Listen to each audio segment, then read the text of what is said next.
پسر گیمر چی کار کنه کنسله، با دختر بازی کنه که اصلا دیگه کلن کنسله، شاتگان دستش بگیره فایت بده کنسله، تو یه مایک نداشته باشه کنسله، پسری که تو بازی بیادب باشه و فوش بده کنسله. یه موردش هم شما توی کامنت ها بگید. خفه شو بابا. آقا من یعنی ببین همین الان میگم من پسر حمایت نمیشم. میدونی چرا رفیق؟ میدونی چرا؟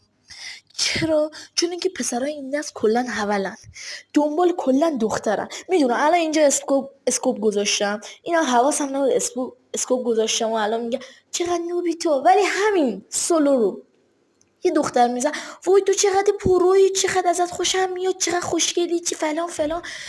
دختره عکس خودشو میذاره و قد داره سابسکرایب جذب میکنه. ولی من پسر اگه ویدیوهای قبلیمو دیده باشی، اگه ویدیوهای جدیدمون دیده باشی، چه شاتای نمایشی با اسنایپ زدم ولی حمایت نشدم.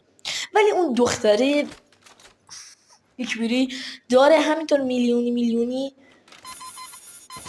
سابسکرایب جذب میکنه. ولی من پسر نمیتونم چون پسرای نسل ما حولن، دنبال دختر بازی. این من شد اولین ویدیویی که بود من تو چنلم گذاشتم، چرا حمایت نشدم؟ همین یه دختر میزد باور کنین میلیونا ساب میگیره. بابا ول کنین حول بازی رو دیگه، خدا وکیلی ریدم تو این حول بازیتون.